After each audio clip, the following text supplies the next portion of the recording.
안녕하세요. 반갑습니다. 하나님의 은혜와 평강이 늘 함께하는 월요일 되시기를 바라고 기도합니다. 우리 함께 새로운 암송을 하겠는데요. 그리스도를 증거함의 첫 번째 주제인 모든 사람이 죄를 범함, 그 중에 두 번째 구절입니다. 이사야서 53장 6절을 외우겠습니다. 이사야서 53장 6절 말씀. 우리는 다 양 같아서 그릇 행하여 각기 제 길로 갔거늘 여호와께서는 우리 모두의 죄악을 그에게 담당시키셨도다. 세 번역으로 외우겠습니다. 이사야서 53장 6절 말씀.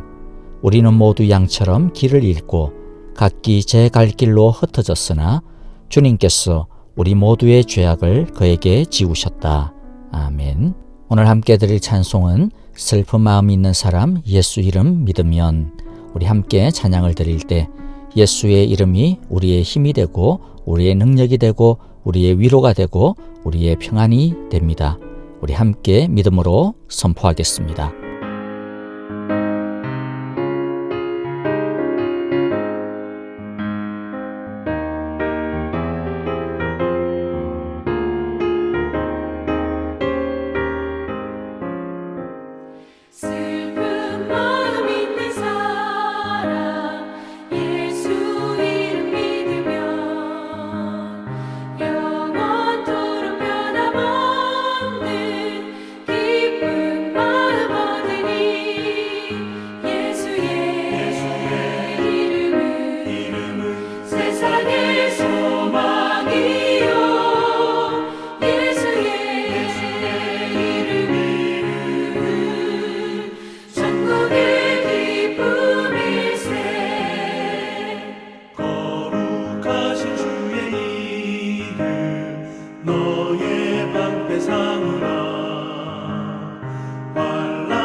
존귀하신 주의 이름 우리 기쁨 되도다.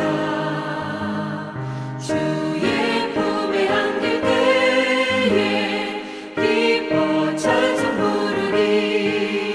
예수의 이름은 세상의 소망이요. 예수의 이름은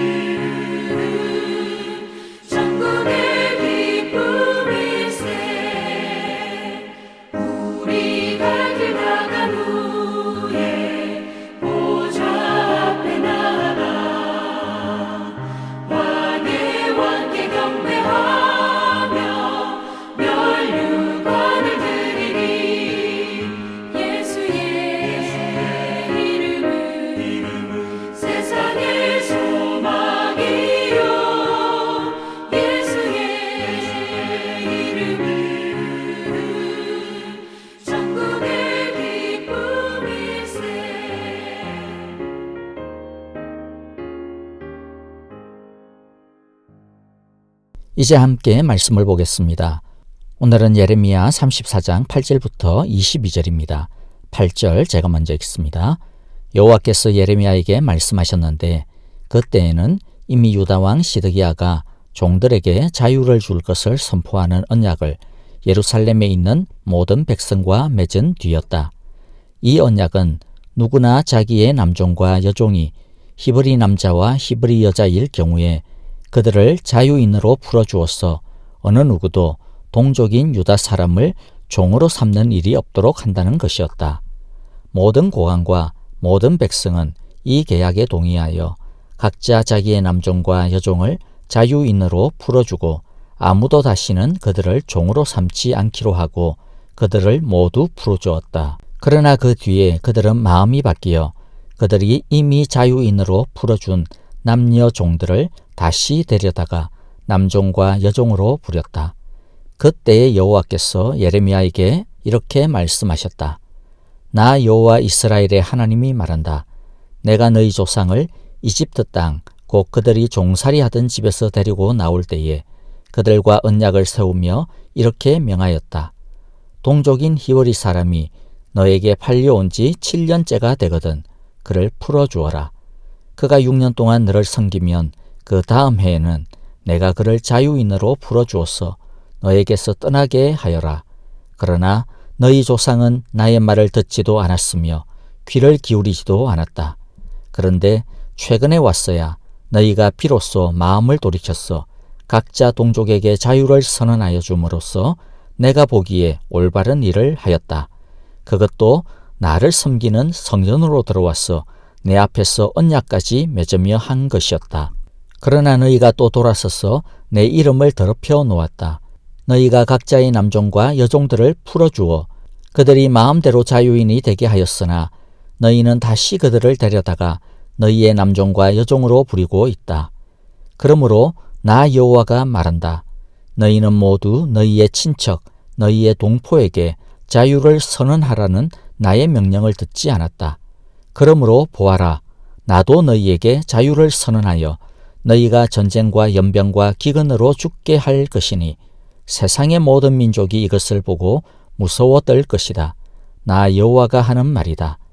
송아지를 2조각으로 갈라놓고 그 사이로 지나가 내 앞에서 언약을 맺어놓고서도 그 언약의 조문을 지키지 않고 나의 언약을 위반한 그 사람들을 내가 이제 그 송아지와 같이 만들어 놓겠다. 유다의 지도자들이나 예루살렘의 지도자들이나 내시들이나 제사장들이나 이 땅의 백성이나 할 것 없이 갈라진 송아지 사이로 지나간 자들은 모조리 내가 그들의 목숨을 노리는 원수들의 손에 넘겨주겠다. 그러면 그들의 시체가 공중의 새들과 들짐승들의 먹이가 될 것이다. 유다왕 시드기야와 그 고관들도 그들의 목숨을 노리는 원수들의 손에 넘겨주고 너희에게서 떠나가 있는 바빌로니아 왕의 군대의 손에 넘겨주겠다. 보아라, 내가 명령을 내려서 바빌로니아 왕의 군대를 이 도성으로 다시 불러다가 그들이 이 도성을 공격하여 점령하게 하고 불을 지르게 하겠다. 내가 유다의 성읍들을 황무지로 만들어서 아무도 살 수 없는 곳으로 만들겠다. 나 여호와의 말이다. 아멘. 오늘의 이야기는 바빌론의 공격을 당하고 있던 아주 급박한 시기에 일어난 한 사건을 말하고 있습니다. 아마 유다가 멸망당하기 1년 전에 있었던 사건인 것 같습니다. 희대의 사기극이라고 할 만한 사건입니다. 8절부터 11절에 이 사건의 전모가 간단하게 소개되고 있습니다. 시드기야 왕이 예루살렘의 모든 백성과 언약을 체결하였습니다. 그것은 종이 된 동족들을 7년째 자유롭게 놓아주는 면제년의 율법을 따르기로 한 것입니다. 하나님은 이집트에서 종이 되었던 이스라엘을 하나님께서 자유하게 하셨듯이 이스라엘도 종이 된 동족들을 7년째에는 놓아주어야 한다고 명령하셨습니다. 하지만 이 면제년의 규정은 오랫동안 지켜지지 않았습니다. 이것은 이스라엘이 하나님에 대하여 범죄하는 큰 죄 중의 하나였습니다. 그런데 히스기야 왕 때 갑자기 뜬금없이 대대적으로 면제년을 지킵니다. 이것은 바빌론의 침공 속에서 이스라엘이 하나님께 회개하는 일종의 이벤트였던 것 같습니다. 그들은 면제년을 지키지 않은 죄에 대한 하나님의 진노를 자주 들었습니다. 그래서 이 국가적인 재앙 속에서 이 재난을 넘겨보고자 회개하며 면제년 행사를 가진 것입니다. 그리고 간단하게 이 면제년을 치른 것이 아닙니다. 대대적인 기획 행사를 치렀습니다. 대대적인 언약식을 성전에서 가졌습니다. 18절에서 19절을 보면 당시 언약식의 장면을 그려볼 수 있습니다. 고대의 전통을 따라 송아지를 갈라놓고 그 사이를 백성들이 지나갔습니다. 그냥 정치인이나 제사장만 지나간 것이 아닙니다. 아마 모든 유다 거민들이 다 참여하지 않았나 싶습니다. 이것만 놓고 보면, 이 외형만 보면 그들의 회개는 완벽한 것으로 보입니다. 그러나 문제는 그들의 본심은 전혀 그것이 아니었다는 것입니다. 이들은 상황이 호전이 되자 호떡 뒤집듯이 금방 그들의 결정을 뒤집어 버리고 맙니다. 역사적으로 보면 BC 587년경 이집트가 군대를 이끌고 예루살렘을 포위한 바빌론 군대에게 다가왔습니다. 그래서 일시적으로 바빌론은 예루살렘 포위를 풀고 이집트 군대를 대항하러 나갔습니다. 그러자 그렇게 호들갑을 떨면서 회개했던 그 모든 것들을 유다 사람들은 다 엎어버린 것입니다. 그러니까 그들의 회개는 진짜 회개가 아니라 그냥 어려움을 피하기 위한 수단에 불과했던 것입니다. 하나님의 앞에서 하나님의 이름으로 한 언약을 무시하고 자신들의 목표가 이루어지자 예전 상태로 돌아간 것입니다. 이것은 사람을 속이는 일인 동시에 하나님을 속이는 일입니다. 하나님을 모욕하는 것입니다. 그래서 16절에 너희가 또 돌아서서 내 이름을 더럽혀 놓았다라고 하나님께서 책망하십니다. 하나님은 17절에서 재미있는 방식으로 진노를 선포합니다. 나도 너희에게 자유를 선언하여 너희가 전쟁과 연병과 기근으로 죽게 할 것이니, 자유를 선언하는 것이 축복이 아니라 진노의 표시인 것입니다. 17절에서 말하는 것이 무엇입니까? 이스라엘 백성들이 형제와 이웃에게 자유를 선언해 놓고 다시 뒤집어 그 약속을 지키지 않고 다시 종으로 삼았지만, 그러나 하나님은 이스라엘에게 자유를 선언하고 자유를 주겠다라는 것입니다. 그런데 이 자유는 하나님에게서 벗어나는 자유입니다. 너희가 그렇게 나한테서 벗어나고 싶냐? 그럼 오케이. 그러면 자유해라 라는 것이죠. 하나님이 이스라엘을 지키시고 붙드시던 울타리를 거둬가시는 자유입니다. 그러니까 그 자유는 바빌론으로부터의 자유가 아니라 하나님으로부터의 자유입니다. 로마서 1장 28절에 하나님의 진노처럼 사람들을 타락한 마음자리에 내버려 두시는 자유인 것입니다. 네 마음대로 한번 살아보라는 것입니다. 그리고 하나님은 그들이 파기한 언약을 성실하게 지키십니다. 하나님이 친히 언약을 어긴 자들을 향한 피의 복수자가 되실 것임을 천명하고 있습니다. 말씀을 마무리하면서 우리 한 3가지 묵상하고 적용해 보도록 하겠습니다. 첫 번째, 바른 회개를 합시다. 무엇이 바른 회개입니까? 진심을 담아 하는 것이 참된 회개입니다. 또 잘못된 방향에서 돌아서는 것이 바른 회개입니다. 말만, 겉모양만 번지르르하게 하는 것은 회개가 아닙니다. 회개는 말에 있지 않고 눈물에 있지 아니하고 삶에 있습니다. 주님의 말씀처럼 회개에 합당한 열매를 맺는 것은 정상적이고 필요한 것입니다. 그리고 바른 회개는 끝까지 회개의 마음을 유지하는 것입니다. 두 번째, 바른 기도를 합시다. 이들은 회개의 언약식을 하면서 바빌론의 칼날로부터 구해달라고 기도했습니다. 그런데 바빌론이 예루살렘의 포위를 푸는 것을 보았습니다. 그들은 하나님이 그들의 기도를 응답하신 것이라고 여겼습니다. 그러자 어떻게 했습니까? 완전히 180도로 달라져 버리고 말았습니다. 화장실 들어갈 때 마음하고 나올 때 마음이 완전히 달라져 버린 것입니다. 우리는 이들의 모습을 보면서 이들의 기도가 진실된 기도가 아니었음을 보게 됩니다. 그들은 진짜 하나님을 경외하고 사랑해서 기도한 것이 아니었습니다. 그냥 도움이 필요했기 때문입니다. 답답했기 때문입니다. 하나님은 우리를 위기에서 구해주는 슈퍼맨이 아닙니다. 하나님은 우리가 도움이 필요할 때만 찾는 도우미가 아닙니다. 하나님은 우리가 사랑해야 하는 분입니다. 신뢰하고 의지하고 순종하고 따라가야 하는 주이십니다. 바른 기도란 하나님을 사랑하는 기도입니다. 경외하는 기도입니다.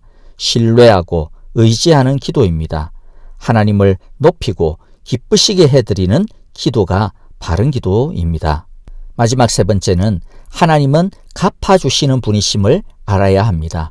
자유하게 되어 좋았었는데 다시 종으로 끌려간 사람들. 우리가 생각할 때는 왜 그렇게 맥없이 끌려가지? 항의해야지. 그런데 그들은 그런 정당한 항의조차 할 수 없는 약자들이었던 것입니다. 이스라엘 안에는 어느 누구도 그들을 도울 사람이 없었습니다.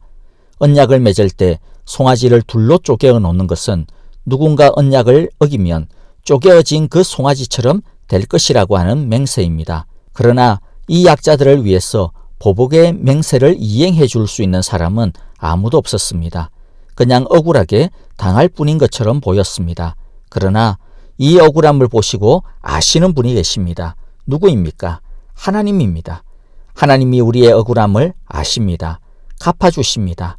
반대로 우리는 또 두려워할 줄도 알아야 됩니다. 우리가 누군가를 억울하게 해코지했다면 하나님께서는 그 사람의 억울함을 들으시고 갚으실 것이기 때문입니다. 주님의 기도를 드리겠습니다.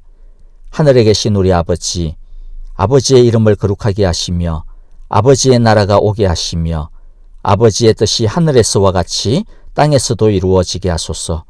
오늘 우리에게 일용할 양식을 주시고 우리가 우리에게 잘못한 사람을 용서하여 준 것 같이 우리 죄를 용서하여 주시고 우리를 시험에 빠지지 않게 하시고 악에서 구하소서.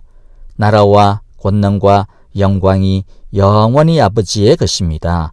아멘. 이제 찬양과 더불어 기도하겠습니다. 선교사님들을 위하여 기도하실 때요, 특별히 우리 어제 함께 영상 보고를 나눈 기찬종 선교사님하고 피로 선교사님을 위하여서 기도해 주시면 감사하겠습니다. 아프신 성도님들을 위하여 기도해 주시고 또 우리 박윤경 전도사님, 한국에서 치료 중에 있는 김윤호 아기 허리 디스크 수술 후에 댁에서 이제 회복 중에 있는 진봉자 집사님을 위하여서 여러분들 기도해 주시기를 바랍니다. 바른 회개, 바른 기도를 드리는 월요일이 되시기를 원하고 기도합니다. 안녕히 계십시오. 감사합니다.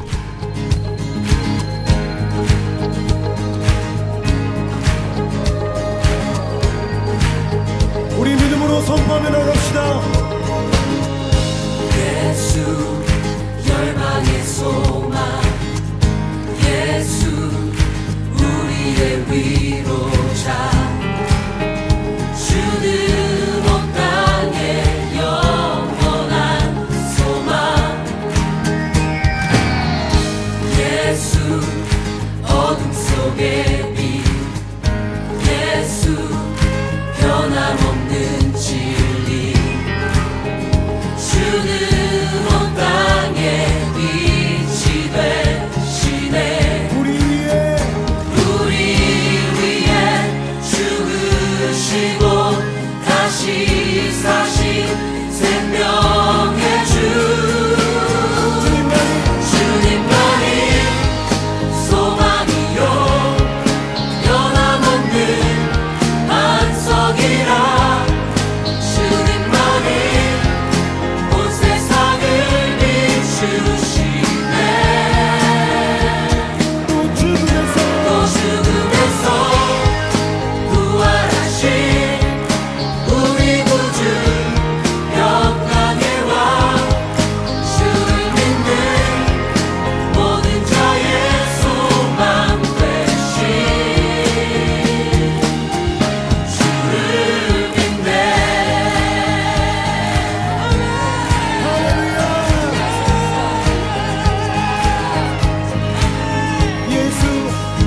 예수 열방의 소망, 예수 우리의 위로자, 주는 온 땅의 영원한 소망,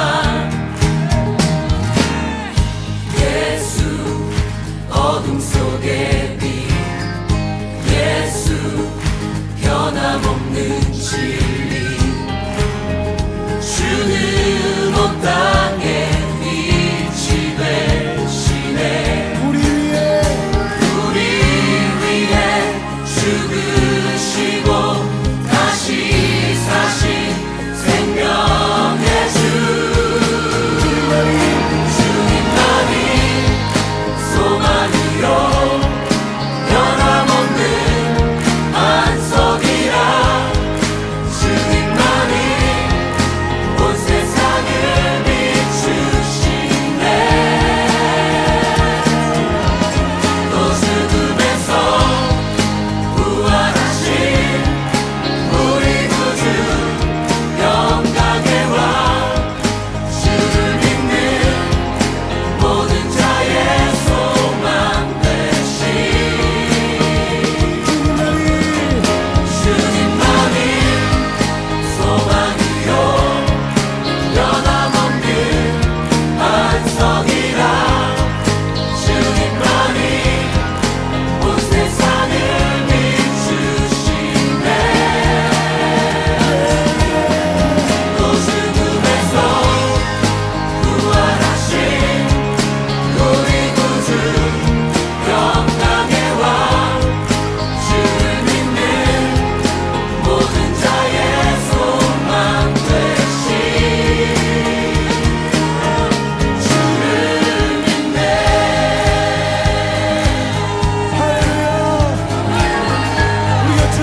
다시 사신 생명의 주